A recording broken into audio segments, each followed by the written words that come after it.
வணக்கம். நமது மீடியா செய்திகளுடன் நான் நிரோஷன். முதலில் தலைப்புச் செய்திகள். இந்திய விமானப்படைக்கு அமெரிக்காவிலிருந்து வரும் டேங்கர் விமானம். பிரதமர் மோடி புட்டினிடம் ரஷ்யாவின் திட்டம் பற்றி கேட்கவில்லை. இந்தியா அறிவிப்பு. மிக் 21 விமானத்திற்கு அதிகாரப்பூர்வ பிரியாவிடை கொடுத்த பாதுகாப்பு அமைச்சர். அமெரிக்காவிலிருந்து நாடு கடத்தப்பட்ட ஆயிரக்கணக்கான இந்தியர்கள். ட்ரம்பை 30 நிமிடம் காத்திருந்து சந்தித்து பாகிஸ்தான் பிரதமர்.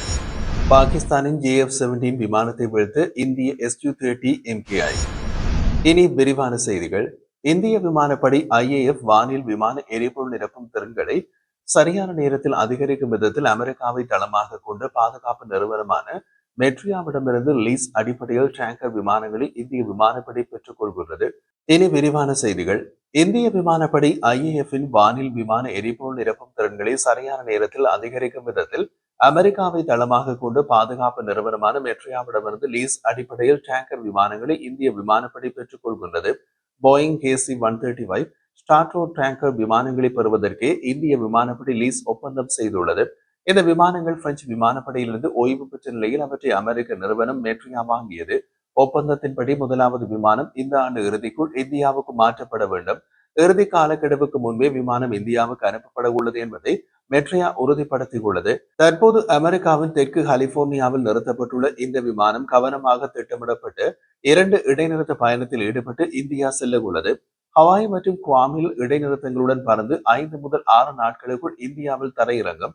அதன் பின் அடுத்த மாத இறுதிக்குள் இந்திய விமானப்படையில் செயல்பட தொடங்கும். 1950களில் 800க்கும் மேற்பட்ட விமானங்கள் தயாரிக்கப்பட்டு KC-135 பிரெஞ்சு விமானப்படையிடமிருந்து மெட்ரியா வாங்கிய 14 C-135 வகைகளில் ஒன்று. இது 2024ஆம் ஆண்டு மே 17ஆம் தேதி கையெழுத்திடப்பட்டு ஒரு முக்கிய ஒப்பந்தத்தில் வருகின்றது. இந்தியாவின் பாதுகாப்பு அமைச்சு மெட்ரியா நிறுவனத்துடன் செய்த வெட் லீஸ் குத்தகை ஒப்பந்தம் இது. விமான லீஸ் ஒப்பந்தங்களில் ட்ரைட் லீஸ் என்றால் அவர்கள் விமானத்தை கொடுப்பார்கள், நாம் போய் எடுத்து வந்து இயக்க வேண்டும்.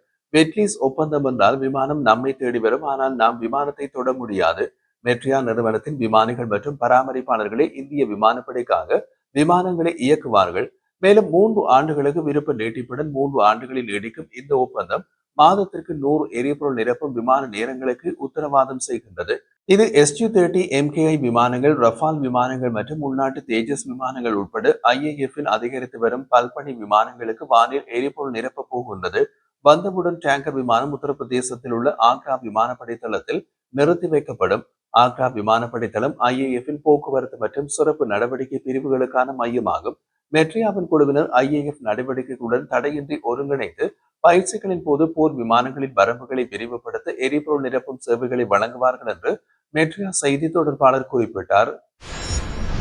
நேட்டோ பொதுச் செயலாளர் மார்க் ரூட் உக்ரைன் போரின் தாக்கத்தின் காரணமாக இந்தியா அதிக வரி விகிதங்களை எதிர்கொள்கின்றது. பிரதமர் மோடி புட்டினிடம் ரஷ்யாவின் திட்டம் என்ன என கேட்டுள்ளார் என்று தெரிவித்தார். உக்ரைன் போர் தொடர்பாக பிரதமர் நரேந்திர மோடி ரஷ்ய ஜனாதிபதி புட்டினிடம் உங்கள் திட்டம் என்ன என்ற கேள்வி எழுப்பியதாக நேட்டோ பொதுச் செயலாளர் மார்க் ரூட் கூறிய தகவலை இந்திய வெளியுறவுத்துறை திட்டவட்டமாக மறுத்துள்ளது. இந்திய வெளியுறவு அமைச்சு வெளியிட்டுள்ள அறிக்கையில் மார்க் ரூட் கூறியது போல் பிரதமர் மோடியும் ஜனாதிபதி புட்டினும் எந்த தொலைபேசி உரையாடலையும் நடத்தவில்லை.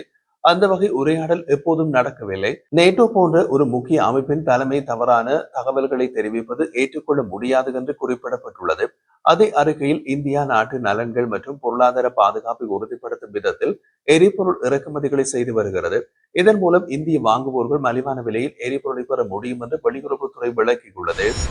இந்திய ராணுவத்தில் 60 ஆண்டுகளுக்கு மேல் முக்கிய பங்கு வகித்து வந்த ரஷ்ய தயாரிப்பான MiG-21 போர் விமானங்களுக்கு அதிகாரப்பூர்வமாக பிரியாவிடை வழங்கப்பட்டது.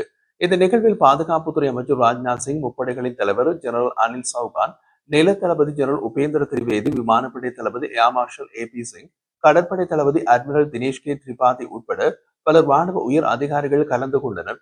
விழாவில் உரையாற்றிய பாதுகாப்புத்துறை அமைச்சர் ராஜ்நாத் சிங், MiG-21 வெறும் ஒரு விமானம் அல்ல, இது இந்தியா மற்றும் ரஷ்யா இடையிலான ஆழமான ராணுவ மற்றும் தொழில்நுட்ப ஒத்துழைப்பு உறவின் சான்று என்றும், இந்திய விமானப்படை வரலாற்றிலும் விமான போக்குவரத்து வரலாற்றிலும் பொன் எழுத்துக்களால் குறிப்பிடத்தக்க ஒரு அத்தியாயமாக இது இருக்கும் என்றும் தெரிவித்தார்.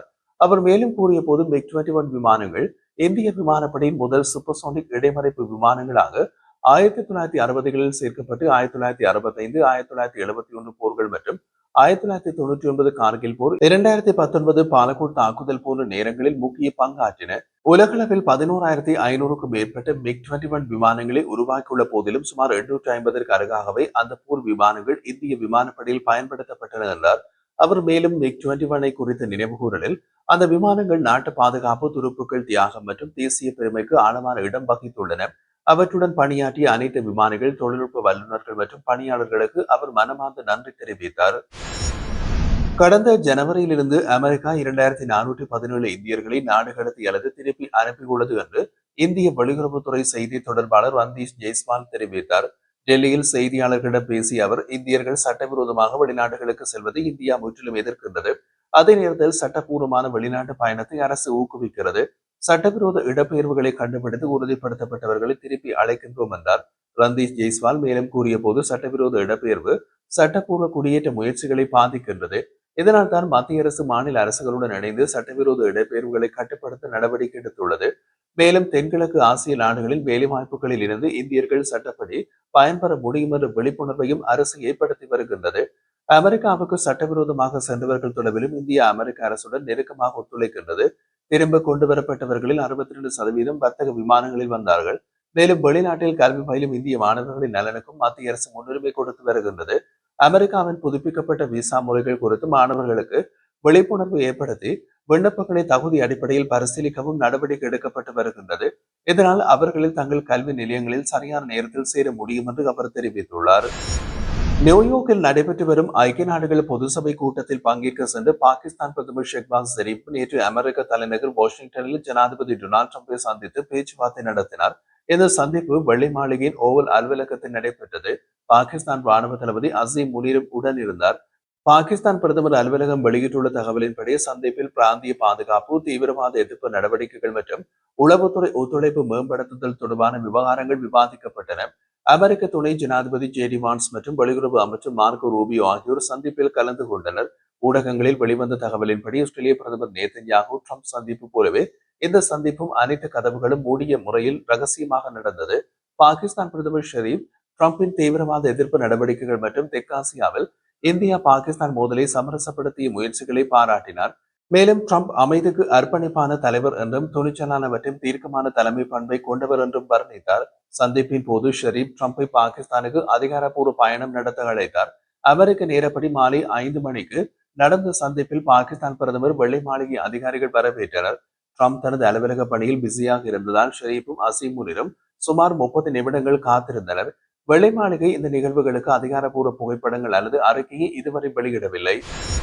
தெற்காசியாவின் விமானப்படைகளின் ஆயுத போட்டி பற்றிய பிரபல பாகிஸ்தானிய பாதுகாப்பு ஆய்வாளர் பிலால் கானின் நேர்மையான மதிப்பீட்டு ஆய்வு கட்டுரையில் இந்தியாவுக்கும் பாகிஸ்தானுக்கும் இடையிலான உள்நாட்டு விமான தயாரிப்பு திறன்களில் ஒரு பெரிய இடைவெளியை சுட்டிக்காட்டியுள்ளார். அவரது ஆய்வில் இந்தியாவின் Su-30 MKI விமான தயாரிப்பு திட்டத்தை பாகிஸ்தானின் JF-17 விமான தயாரிப்பு திட்டத்துடன் ஒப்பிட்டுள்ளார். அவருடைய ஒப்பீடு Su-30 MKI விமான தயாரிப்பு எண்ணிக்கை காரணமாக இந்தியாவின் நன்மைகளை காட்டுகின்றது. அது மட்டுமல்லாமல் கூடுதல் ரஃபால் ஜெட் விமானங்களை உள்ளூர் உற்பத்தி செய்வதில் புதுடில்லி முன்னேறினால் பாகிஸ்தான் விமானப்படை கோட்பாட்டு ரீதியாக பாதிக்கப்படக்கூடும் என்று எச்சரிக்கின்றது. கானின் ஆய்வு கட்டுரையின்படி, இந்தியா தனது Su-30 MKI விமானங்களில் குறிப்பிடத்தக்க உள்ளூர் மயமாக்கலை அடைந்துள்ளது. இந்துஸ்தான் ஏரோநாட்டிக்ஸ் லிமிடெட், HAL மற்றும் பிரம்மோஸ் ஏரோஸ்பேஸ் மற்றும் தனியார் நிறுவனங்களின் மூலம் உள்நாட்டில் சுமார் 80% விமான சட்டகமும், அதாவது ஏர்ஃப்ரேமும், அதிநவீன AL-31FB என்ஜினின் 54%ம் இந்தியாவிலேயே உற்பத்தி செய்யப்படுகிறது என்று கான் குறிப்பிட்டார். இதற்கு நேர்மாறாக பாகிஸ்தானின் JF-17 தண்டர் விமானம் சீனாவுடன் இணைந்து உருவாக்கப்பட்டு பாகிஸ்தான் ஏரோநாட்டிக்கல் வளாகத்தில் தயாரிக்கப்பட்டது. அதன் விமான ஏர்ஃப்ரேமில் கிட்டத்தட்ட 54% உள்ளூரில் தயாரிக்கப்படுகிறது. ஆனால் பெரும்பாலும் இறக்குமதி செய்யப்பட்ட மூலப்பொருட்களிலிருந்து அந்த தயாரிப்பு நடக்கின்றது. என்ஜின் முழுமையாக சீனாவிலிருந்து வருகின்றது. இந்த அடிப்படை வேறுபாடு இந்திய விமானங்களை தயாரிக்கவும், ஏவியானிக்ஸ் மற்றும் ஆயுதங்களின் ஒருங்கிணைப்பை கட்டுப்படுத்தவும், நீண்டகால நிலைத்தன்மை செலவுகளை குறைக்கவும் அனுகூலம் அளிக்கிறது என்று கான் கூறினார். 200க்கும் மேற்பட்ட Su-30 MKI விமானங்களை அதன் முதுகெலும்பாக இயக்கும் இந்திய விமானப்படை IAF-க்கு இது தளவாடங்கள், விரிவான மேம்பாடுகள் மற்றும் உதிரி பாகங்கள் மற்றும் பராமரிப்பில் அளவிலான சிக்கனங்களை வழங்குகின்றது. சுமார் 1.25 லட்சம் கோடி ரூபாய் மதிப்புள்ள 114 ரஃபால் மல்டிரோல் போர் விமானங்களை வாங்குவதற்கான வருங்கால ஒப்பந்தம் வரை கானின் பகுப்பாய்வு நீண்டுள்ளது. மேக் இன் இந்தியா கட்டமைப்பின் கீழ் 114 ரஃபால் மல்டிரோல் போர் விமானங்கள் தயாரிக்கப்பட்டால் 50 தொடக்கம் 60% வரை ஜெட் விமானங்களை உள்நாட்டில் தயாரிக்க முடியும் என்று அவர் மதிப்பிடுகின்றார். இது பாகிஸ்தானால் எட்ட முடியாத நிலை என்று பிரபல பாகிஸ்தானிய பாதுகாப்பு ஆய்வாளர் பிலால் கான் கணிப்பிட்டுள்ளார்.